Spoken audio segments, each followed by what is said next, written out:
Hello friends, welcome back to my channel focus study BElEd में आपका स्वागत है। फ्रेंड्स, आज का जो सब्जेक्ट है वो है शिक्षा की बुनियादी अवधारणाएं, जिसमें हम लोग यूनिट 3 देखेंगे जिसका नाम है शिक्षार्थी। फ्रेंड्स, यदि आप मेरे चैनल पर न्यू हैं तो प्लीज़ चैनल सब्सक्राइब कर लें, जिससे आपके पास सभी वीडियो की नोटिफिकेशन आ सके। तो फ्रेंड्स, में लॉन्ग आंसर देखेंगे। जो फर्स्ट क्वेश्चन स्क्रीन पे है, देखेंगे कि बालकों की व्यक्तिगत भिन्नताओं को दृष्टि में रखते हुए उनकी शिक्षा के लिए किन किन बातों का ध्यान देना आवश्यक है। तो देखेंगे, व्यक्तिगत भिन्नता और शिक्षा। आधुनिक मनोवैज्ञानिक बालकों की शिक्षा में व्यक्तिगत भिन्नताओं को बहुत अधिक महत्व देते हैं और पाठ्य विषय वस्तु में कुछ व्यक्तिगत भिन्नता का ज्ञान प्राप्त हो जाने पर शिक्षक अपने छात्र का हित कर सकता है और सभी छात्रों को एक ही विधि के द्वारा या एक ही प्रकार की शिक्षा दे सकता है। जो आधुनिक मनोवैज्ञानिक है वो बालकों की शिक्षा और भिन्नता पर बहुत ही अधिक महत्व देते हैं और अपने छात्र का हित करते हैं और सभी छात्रों को एक ही विधि द्वारा एक ही प्रकार से शिक्षा देने से, यदि वो देते हैं एक ही प्रकार की शिक्षा, तो उससे कोई लाभ नहीं होता है और बालकों की व्यक्तिगत भिन्नताओं को दृष्टि में रखते हुए उनकी शिक्षा के लिए निम्नलिखित बातों का ध्यान देना आवश्यक है। वो देखेंगे। इसमें है फर्स्ट, कक्षा का सीमित आकार। बालक की व्यक्तिगत भिन्नता को ध्यान में रखते हुए एक कक्षा में विद्यार्थियों की संख्या अधिक न होनी चाहिए। मनोवैज्ञानिक का मत है कि कक्षा में 20 या 25 छात्र से अधिक न हो और कक्षा में अधिक छात्र होने पर शिक्षक उनमें व्यक्तिगत संपर्क स्थापित नहीं कर सकता है। जो कक्षा का सीमित आकार है उसमें बताया गया है कि बालक की व्यक्तिगत भिन्नता को ध्यान में रखकर जो कक्षा का आकार है उसे सीमित ही होना चाहिए और जिसमें बालकों की संख्या है वो 20-25 से अधिक नहीं होनी चाहिए।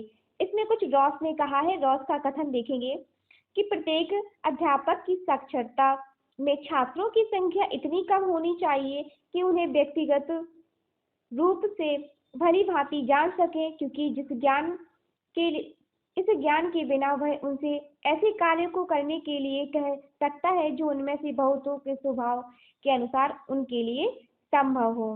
कहने का तात्पर्य यह है कि अध्यापक की साक्षरता में छात्रों की संख्या कम होनी चाहिए और वह अपनी जो व्यक्तिगत संपर्क है या व्यक्तिगत रूप से वह भली भांति एक दूसरे को समझ सके और उनमें से कार्य करने के लिए वह कह सके। नेक्स्ट देखेंगे। नेक्स्ट है छात्रों का वर्गीकरण, जिसमें देखेंगे प्रत्येक कक्षा में बालकों की उनकी व्यक्तिगत भिन्नता के आधार पर समरूप समूहों में विभाजित कर देना चाहिए। इस प्रकार से विभाजन में मानसिक योग्यता के साथ साथ बालकों की शारीरिक आयु और सामाजिक तथा संवेगात्मक प्रवृत्ति का भी ध्यान रखना चाहिए।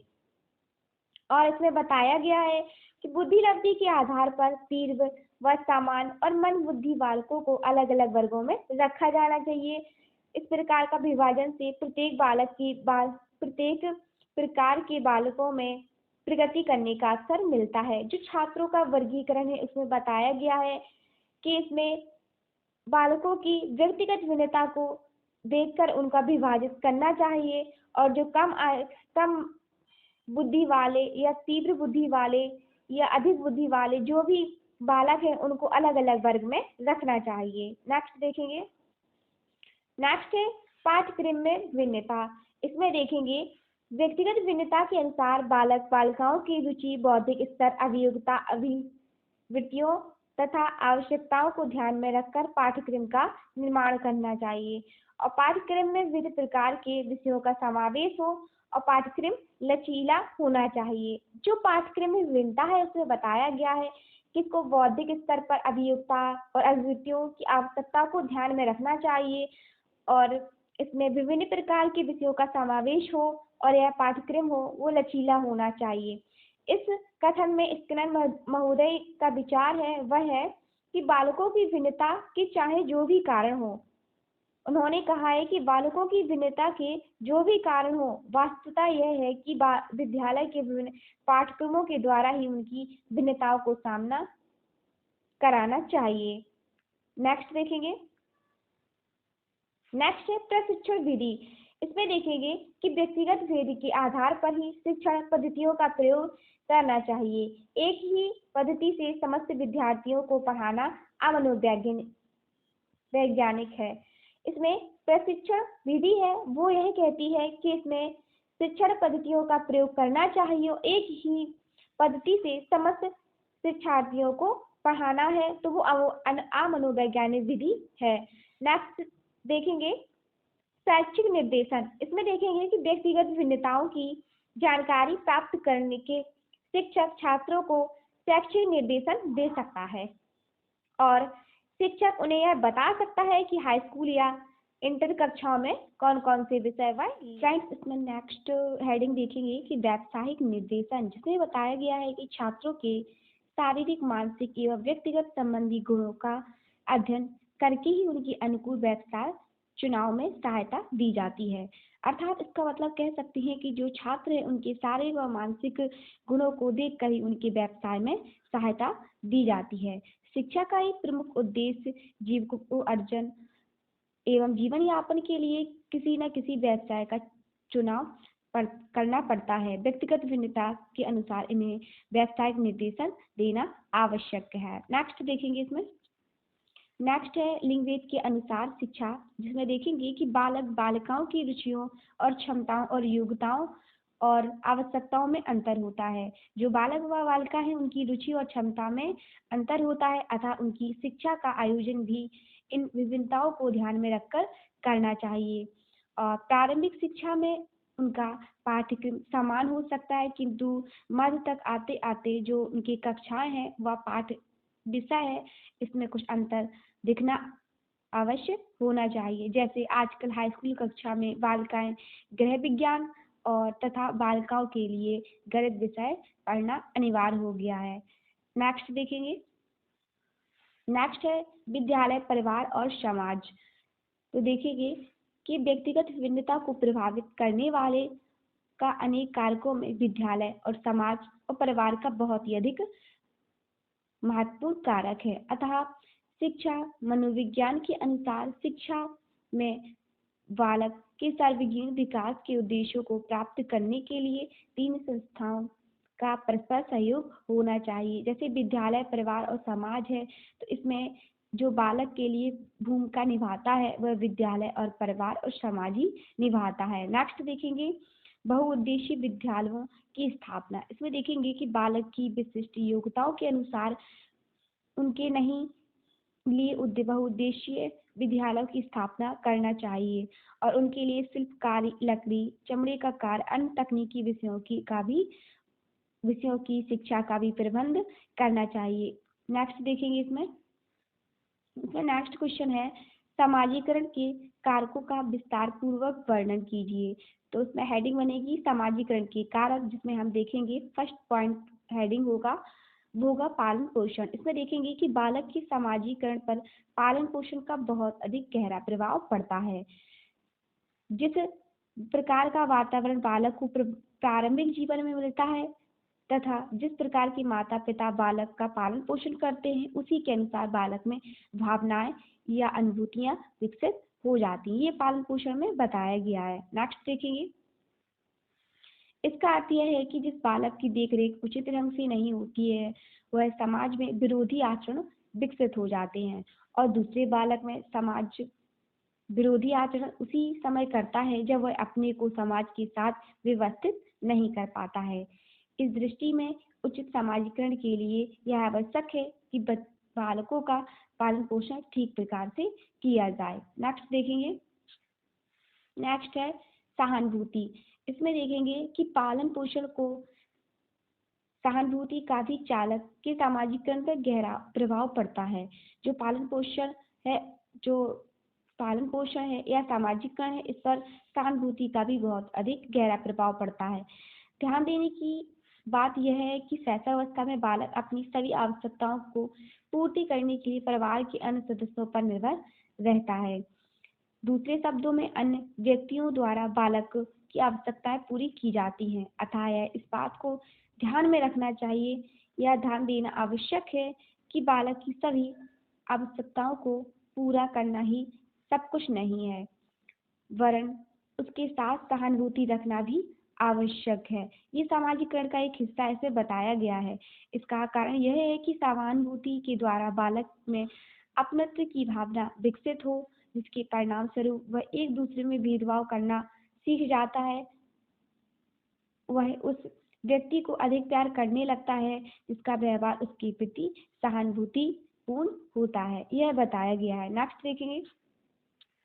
नेक्स्ट है सहकारिता। इसमें देखेंगे कि व्यक्ति को समाज ही सामाजिक बनाता है। दूसरे शब्दों में समाज की सहकारिता बालक को सामाजिक बनने में महत्वपूर्ण स्थान रखती है। अर्थात जैसे जैसे बालक अपने साथ अन्य व्यक्तियों का सहयोग पाता है, वैसे वैसे वह दूसरे लोगों के साथ अपना सहयोग भी प्रदान करना आरंभ कर देता है।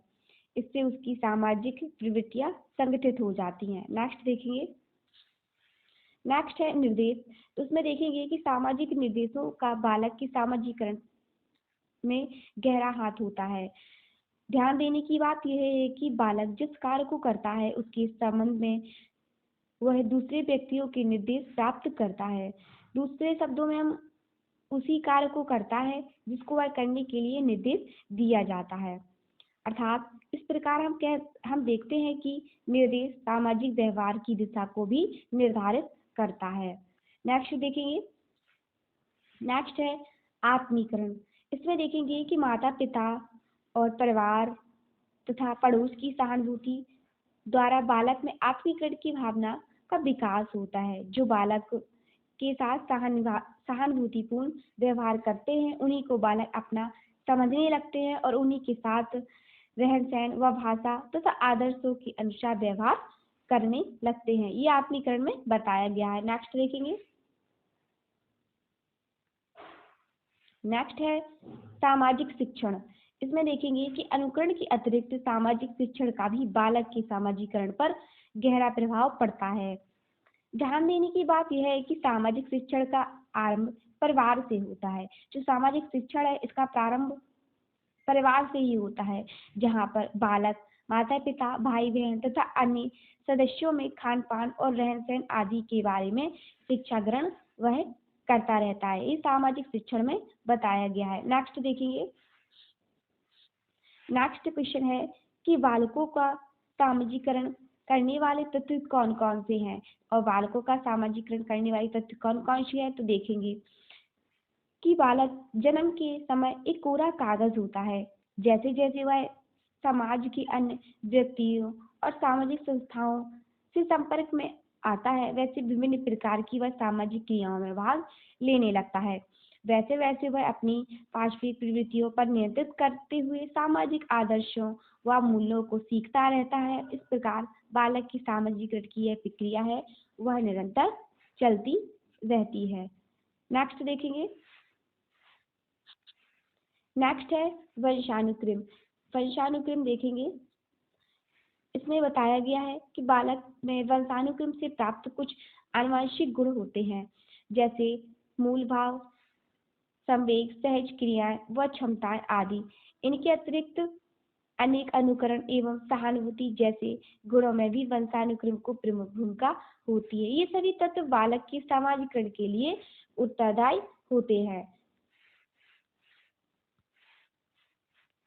नेक्स्ट देखेंगे। नेक्स्ट है परिवार। परिवार देखेंगे। परिवार में बालक के सामाजिकरण के विभिन्न तत्वों में परिवार का प्रमुख स्थान होता है। इसका कारण यह है कि प्रत्येक बालक का जन्म किसी न किसी परिवार में होता है।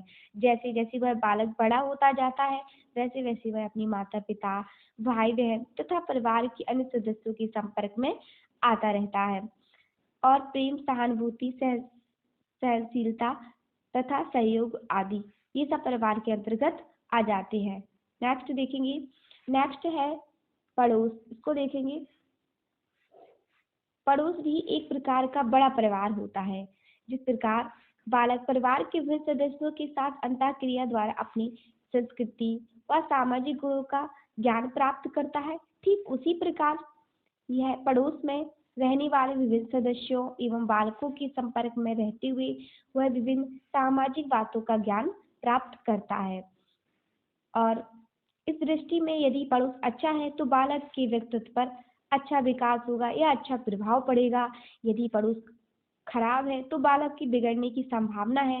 यही कारण है अच्छे परिवार के लोग अच्छे पड़ोस में रहना पसंद करते हैं। नेक्स्ट देखेंगे, नेक्स्ट है बालक के साथी। इसमें देखेंगे कि बालक के साथी, तो प्रत्येक बालक अपने साथियों के साथ खेलता है। वह खेलते समय जाति पाति ऊंच नीच तथा अन्य प्रकार के भेदभाव में से ऊपर उठकर दूसरे बालकों के साथ अंतःक्रिया द्वारा आनंद लेना चाहता है। इस कार्य में उसके साथी जो महत्वपूर्ण भूमिका निभाते हैं। नेक्स्ट देखेंगे, नेक्स्ट है समुदाय। समुदाय देखेंगे कि बालक के सामाजिकरण में समुदाय तथा समाज का गहरा प्रभाव पड़ता है।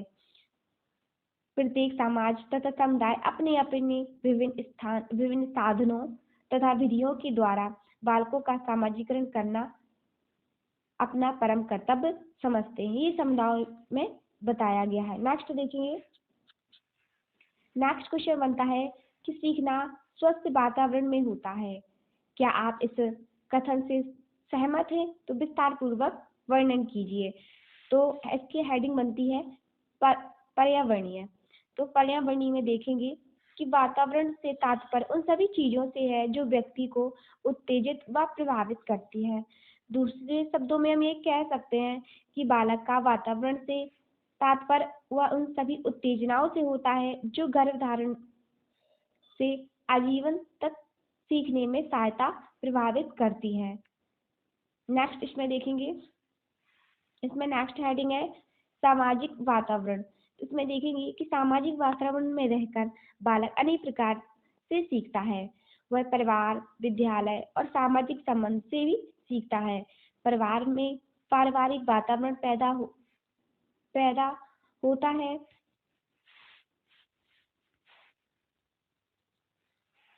अर्थात बच्चे के व्यवहार तथा उसके व्यक्तित्व पर परिवार में उपस्थित भाई बहन माता पिता आदि व्यवहारों तथा आदतों से बालक प्रतिदिन कुछ न कुछ वह सीखता रहता है।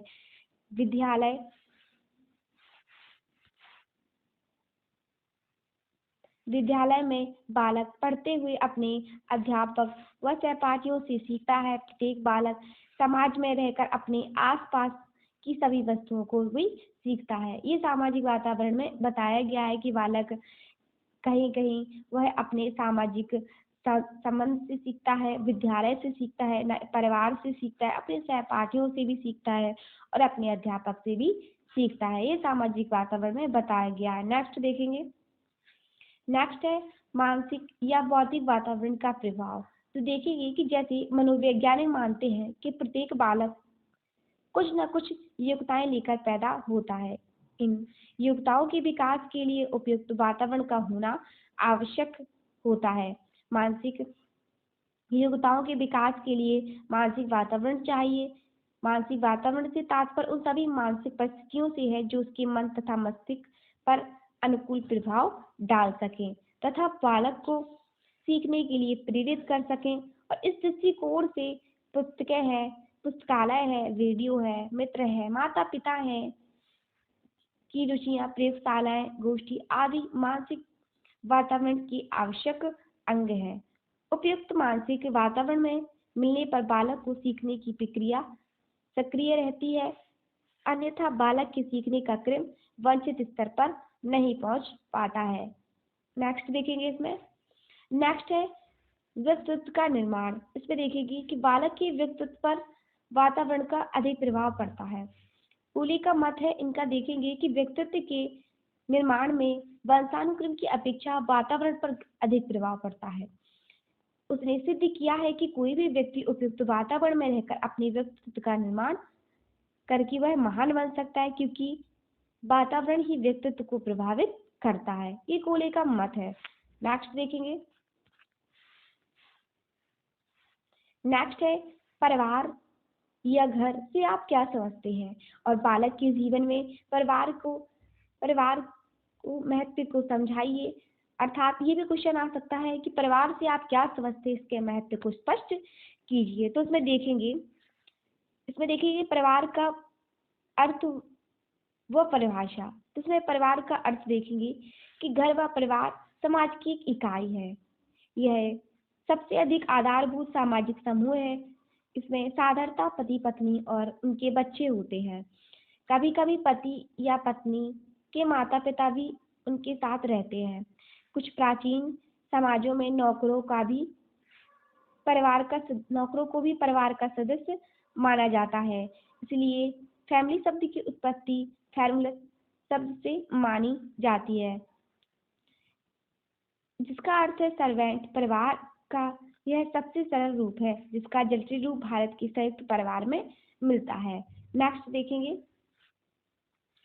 क्लियर के अकॉर्डिंग है कि परिवार से हम संबंधों को वह व्यवस्था समझते हैं जो माता पिता और उनकी संतानों के बीच में पाई जाती है। ये क्लियर के अकॉर्डिंग है। नेक्स्ट देखेंगे, नेक्स्ट है बालक के जीवन में परिवार का महत्व।